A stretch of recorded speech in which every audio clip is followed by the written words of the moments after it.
Today is one of those episodes where I show you a pedal line that you didn't really know existed, and then 5 or 10 of you complain for 2 to 3 months about how the price is raised on the pedals that you never knew existed. Sick burn! So, yeah, one of the most overlooked pedal lines ever, coming at you.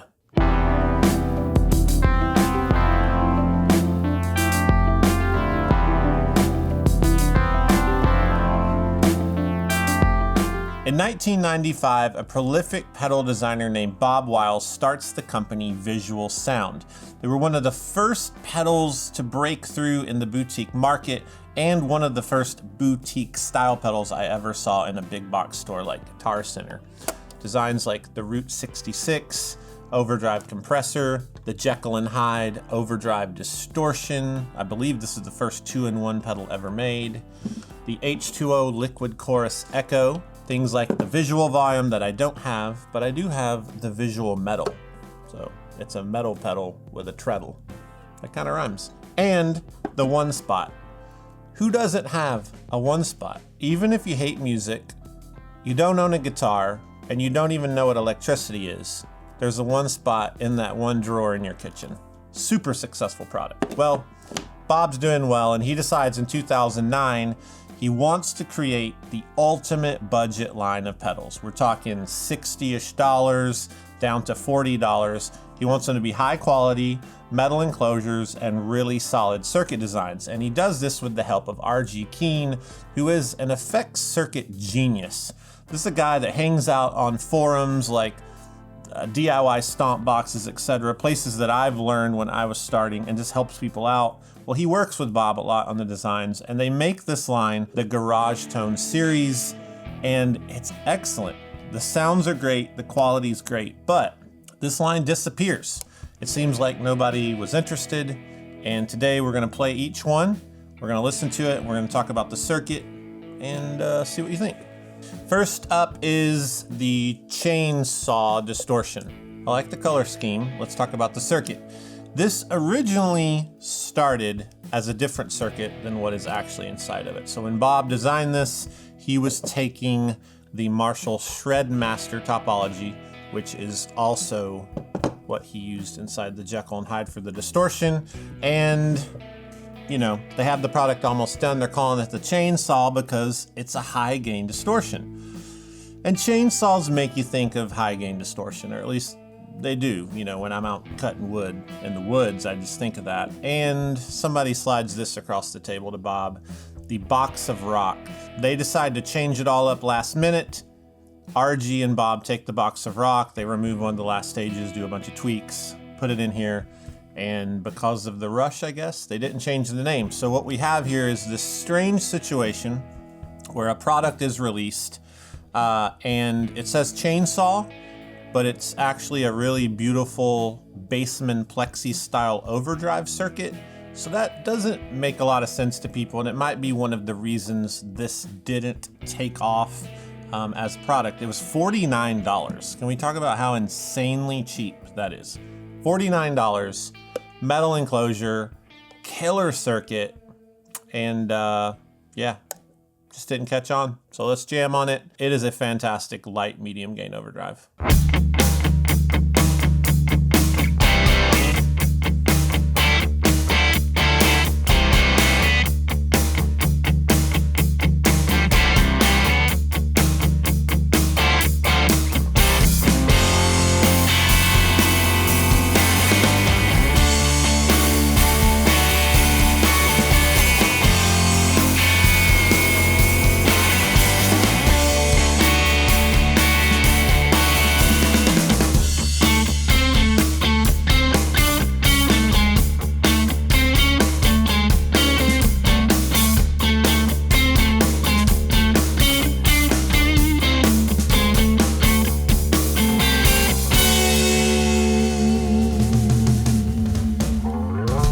It's amazing, and you didn't buy it. You missed out. You probably should look at cheaper pedals a little differently. This one's really good. I don't want to make you feel bad. There's like no shame in it, but you should be kind of ashamed. Next up is the Oil Can Phaser. It was $59, and I do have the box. He has the box. I want to point out that the packaging, here it is. You have a garage, because these are GarageTone. Brick wall, the pedal, but hang with me. The door of the box is the garage door. Come on. Then there's another door, so. Oh, is that original? Is this original bubble wrap? Oh, hold on. Is that an original registration warranty card? Is this the manual? It's on glossy stock too. Is that a thing, glossy stock? It's a good sound. Here it is, and here's the story. Someone walked into the office when they were developing these, and they had an Electra phaser from the 70s. I don't have this particular phaser.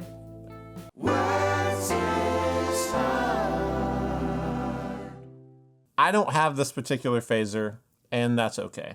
I don't have this pedal, am I gonna survive? I just have to have that pedal. It's not a big deal, because it was a rebranded Small Stone. Electro Harmonix had made these Electra phasers. There's a picture of it on the screen right now. It was basically just this, rebranded. It even said Electro Harmonix on the circuit board. So what they did is they replicated the sound of this.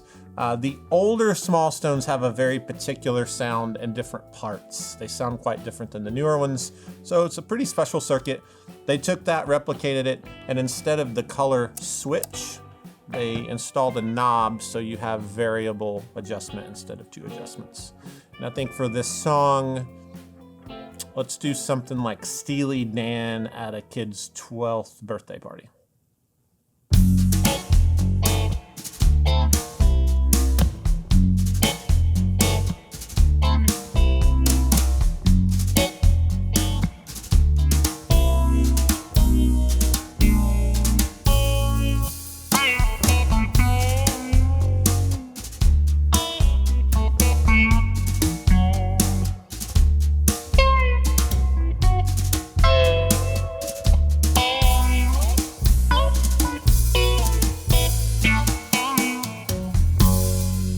Pretty good jam. I think we really nailed the Steely Dan at a birthday party vibe. That would have been amazing to have Steely Dan at your birthday party. If you've had that experience, tell us in the comments. Next up is the Tremolo, and yes, I have the box to this as well. He has the box.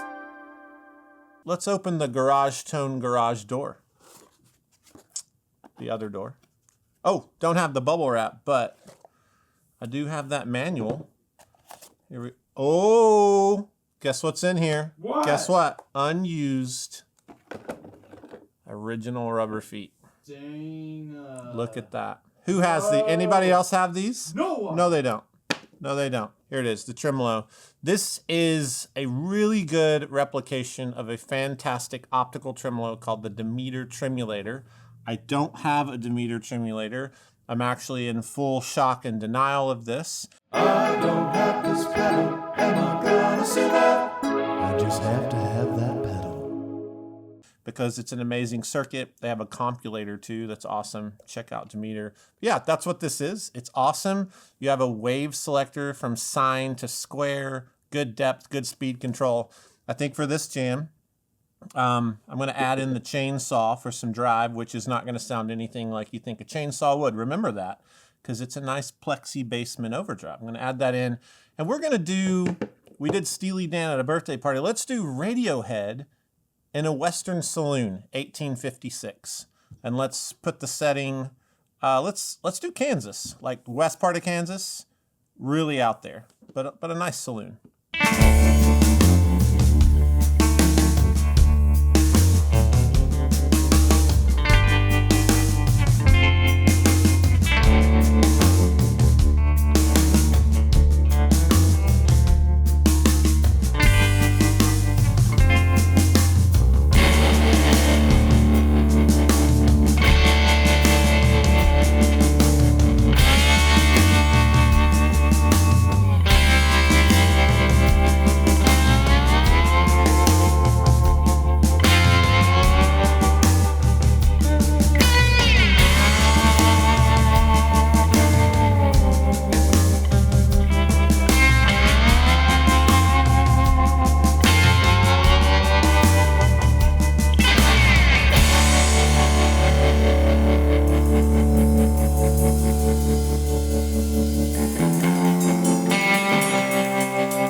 That jam was so good, my words cannot do it any justice. And that pedal's really good. Again, I just need you to know, you really missed out on this series because they were dirt cheap when they were new. But that's okay. On to the next one. It's my favorite one. Could you try again? Siri, leave me alone. The next one is my favorite one of the series because I was shocked to find out what it actually was, and I was shocked to find out the story. It is the Drivetrain, which should have given away what it is, but I just didn't connect. So it's the Overdrive Drive Treble Bass Volume. Now, this one came in at 59 bucks, and it is a clone of the Reverend Drivetrain. Now, it's shocking that I didn't realize Drivetrain meant drivetrain, but I just didn't connect the story. I used to use this pedal on my board around 2002. I had it on there for around a year and really liked it. It's a type of a tube screamer style thing. And Reverend, there's a guy named Joe Naylor. They had these amps. They had all kinds of stuff going on, I believe. And Bob Weil actually designed this for Reverend. I never knew that. So Bob's telling me the story. Joe calls up, he says, I want a tube screamer thing with a bass treble control. So this is 99 2000, and Bob hacks into the tube screamer side of a V1 here, and he makes all these mods, and basically he creates the Drivetrain. So later on, that's what this is. And crazy cheap, really versatile. If you like tube screamers, you're gonna like it a lot because you can carve in and out bass and treble, and it kind of gets rid of the almost useless tone control of a tube screamer. If you don't like tube screamers, it's probably because of the almost useless tone control, and you'll really like this because you can cut bass and treble. So on this jam, I'm gonna cut a lot of the bass and brighten it up and play something kind of funky.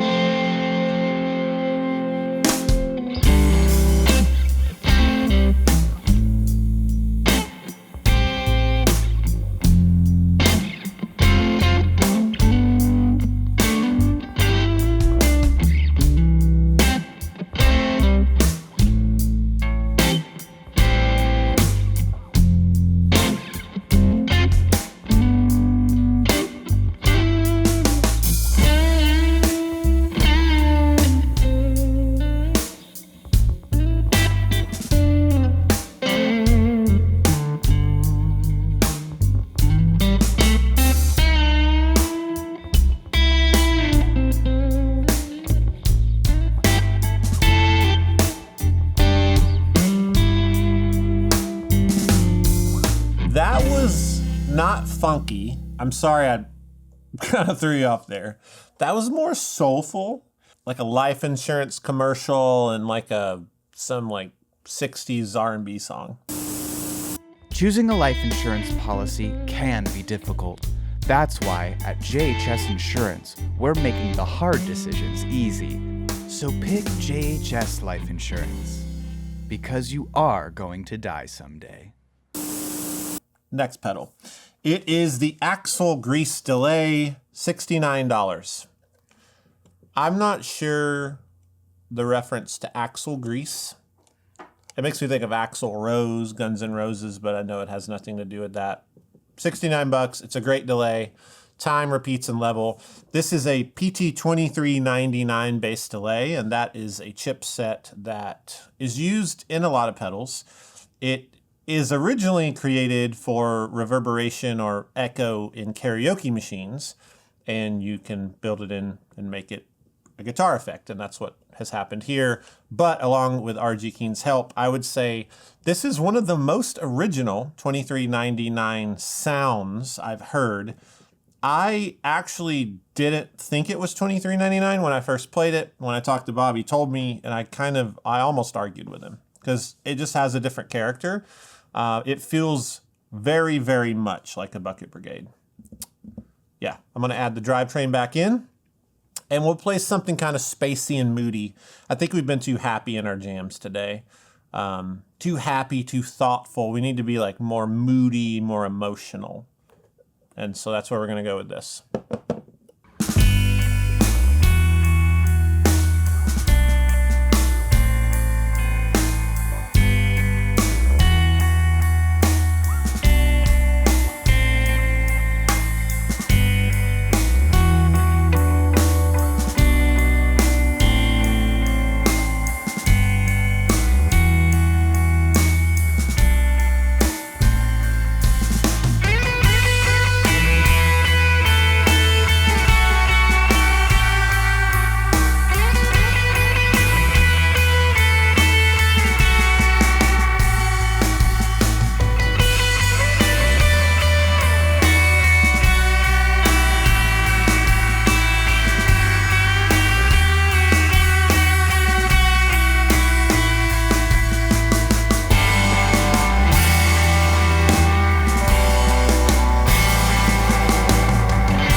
now that you've heard all of these, here's the question. What have we learned from the GarageTone line of pedals that was released in 2010?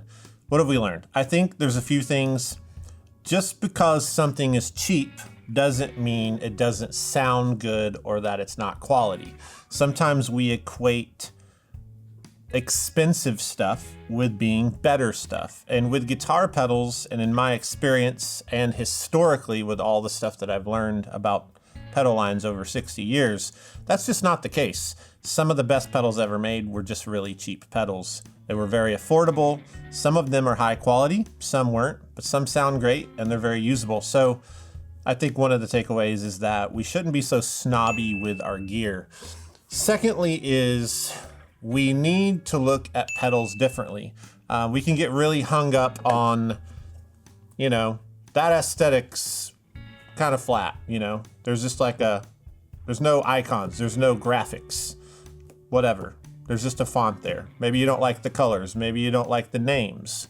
At the end of the day, if you're wanting a good sound, if you're wanting something to make your guitar sound great and to inspire you, there's a lot of great inspirational sounds in these pedals, and you probably didn't try them because they were too cheap or you didn't like how they looked. And I don't necessarily think that's a good way to approach guitar and the tones that you're wanting.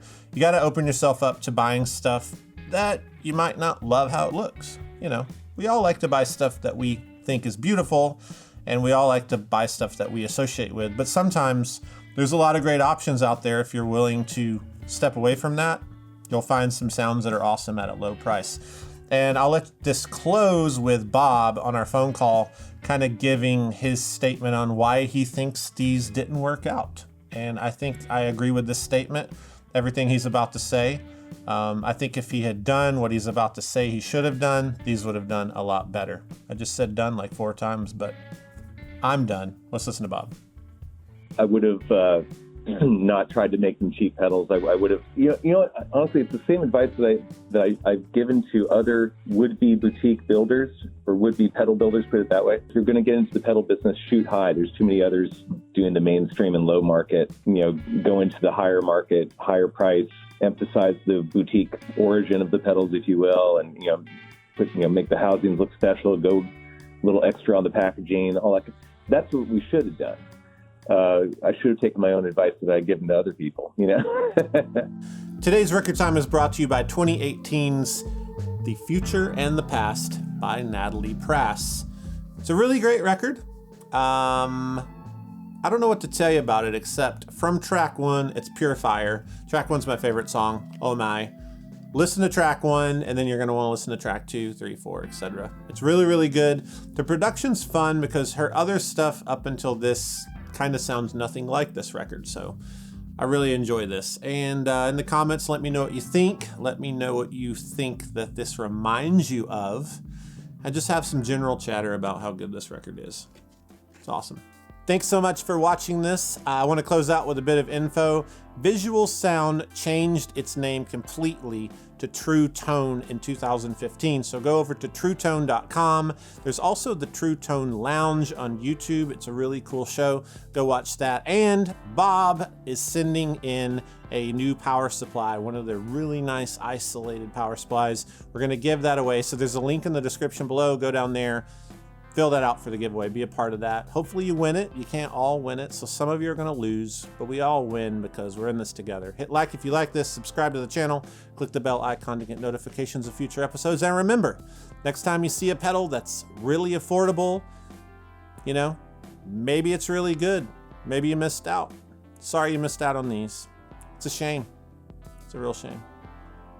Also check out BandLab. Oh yeah, BandLab. And the link below, click that. You can go to BandLab. There's the JHS show page, and you can jam with us. Our jams from today and prior episodes are on there. So you can go create music around everything you've heard us do on the show. And that's fun. Is that fun? It's so fun. It's pretty fun. I like it. BandLab's cool. Download it on your phone right now. Do it.